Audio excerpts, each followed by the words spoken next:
Welcome to the Genealogy Happy Hour, a place where new family historians can learn to document their family histories and celebrate their new discoveries. I'm Amy. And I'm Penny, and we're here to help you discover your family tree from the beginning. Welcome to episode 16. So this episode, we're going to talk about locality guides, which are really helpful when you're researching ancestors, especially if you have a whole bunch in a certain area. But before we get into the locality guides, of course, the first thing we're going to talk about is our wine choice. Of course. We have priorities here, don't we? So what do you got, Amy?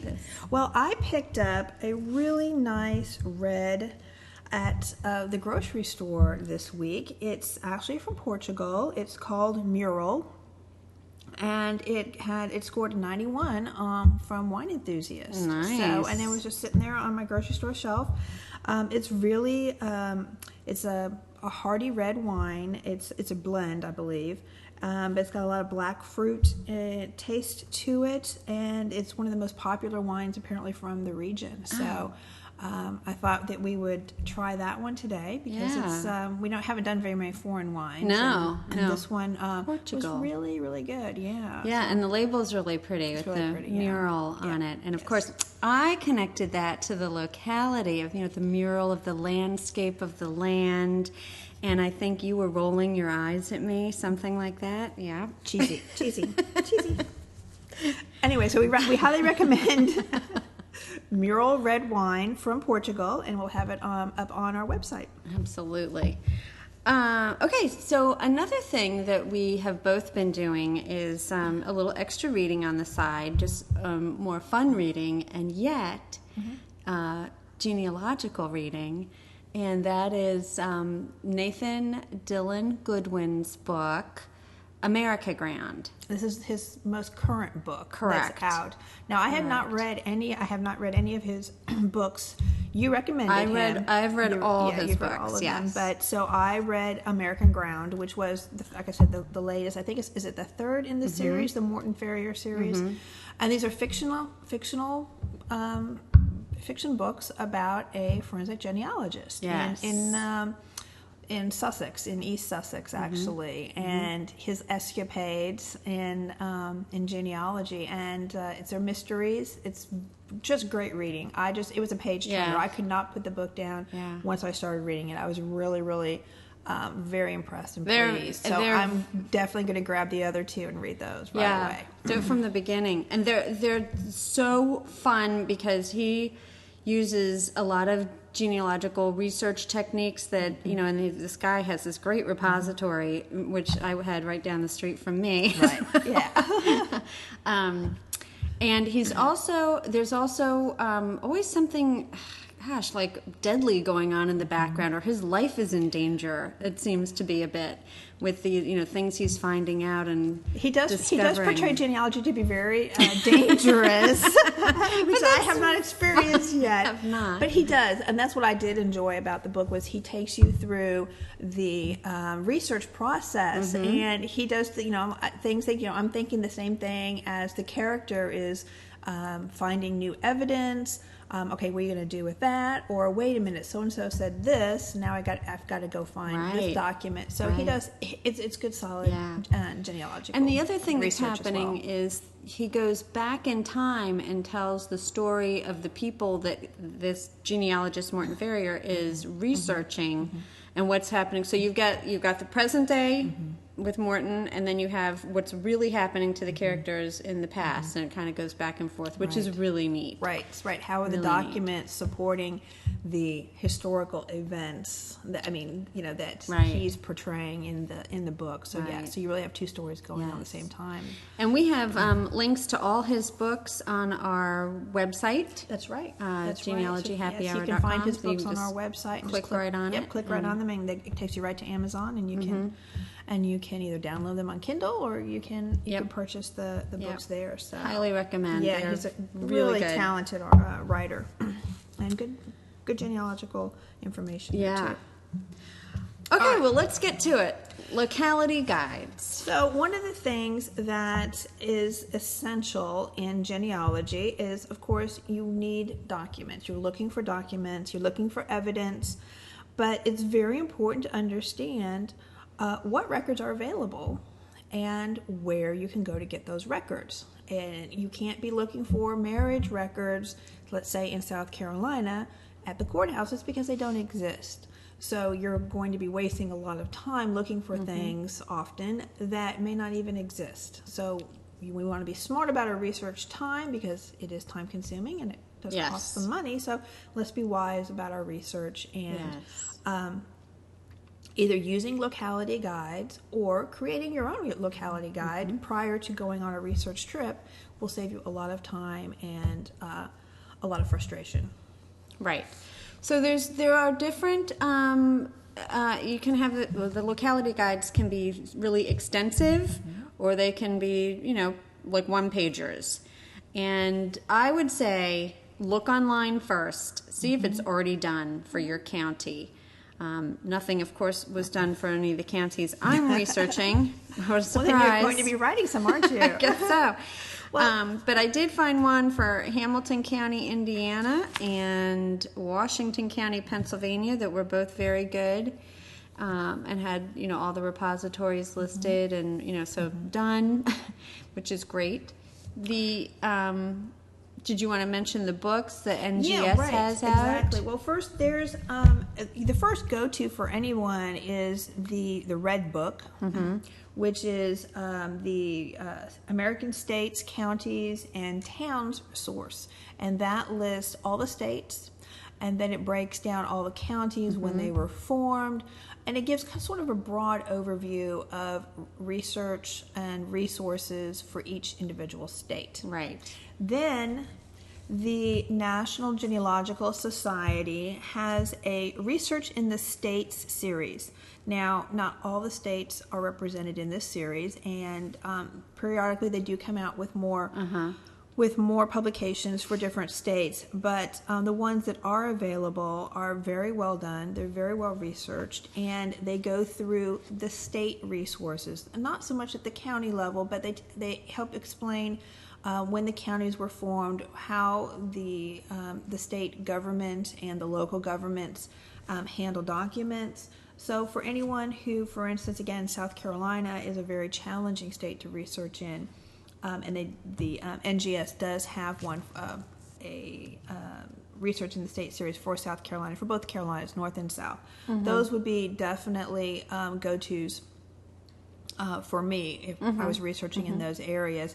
And they're not that, if you're a member of NGS, you can buy them online through the NGS website. If you're going to NGS 2016 in Fort Lauderdale in May, you can buy all of them. They'll be available there, and they cost $15, $16, something like that. Yeah. So it's a great investment if you are really heavily focused in research in that area. So those are two great publications.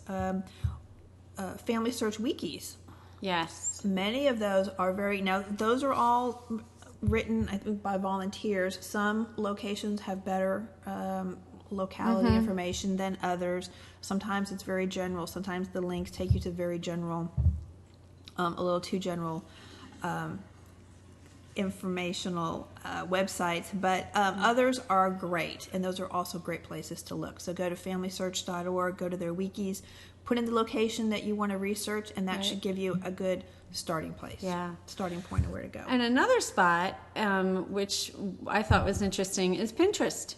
There are locality guides on Pinterest. Who knew? Right. So if you, that might pop up in your Google search, and it's well worth a look, especially if you've got a county. I started doing one for Henry County, Ohio, just linking the historical societies and the genealogical society websites. I put all that on that Pinterest board.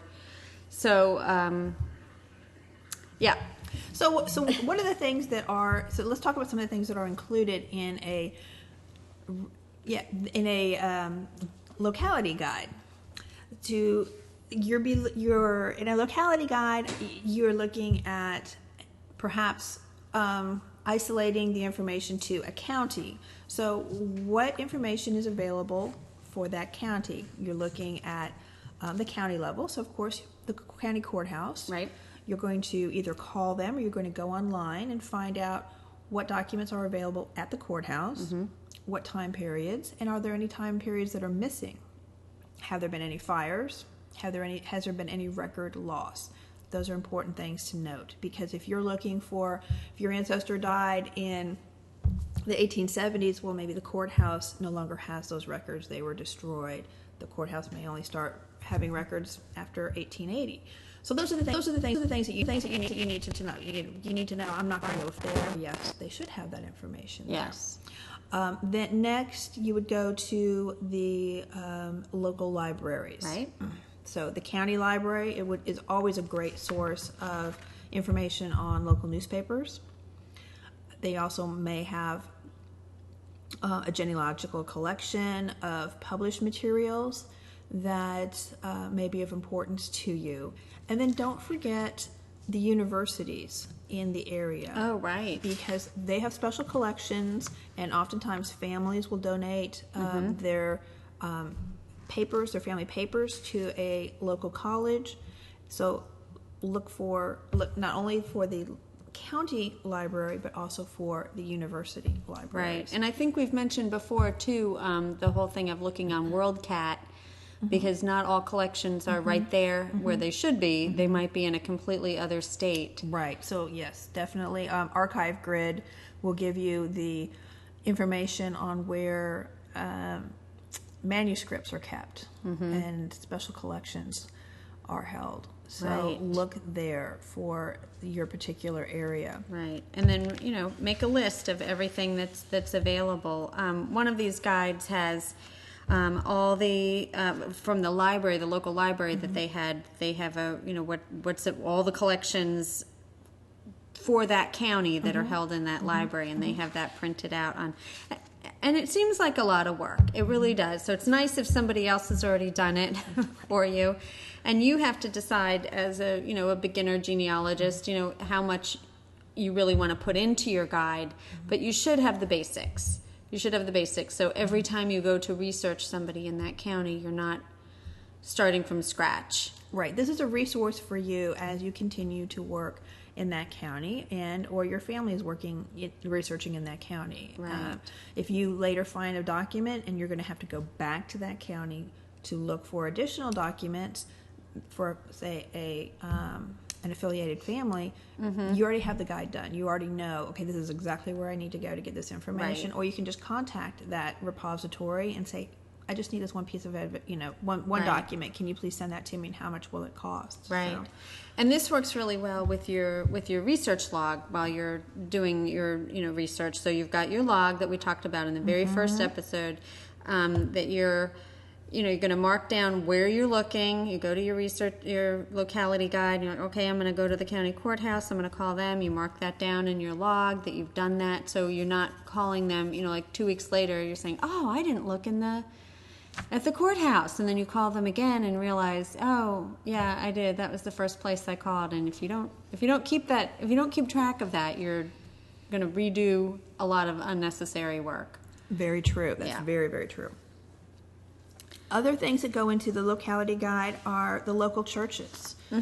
Understanding what churches are there, what records are there, or if a church, particularly one that you or your family was affiliated with, if that church is still available, or is it still an active congregation, or where would those documents have gone? You could also put in there books that have been printed about your county, history books, family histories that might include your family. Right. Oftentimes, those county histories will include family biographies of families who have been in the area for a long period of time, perhaps the pioneers from that area. And that will give you, it's not evidence, but it will give you clues as to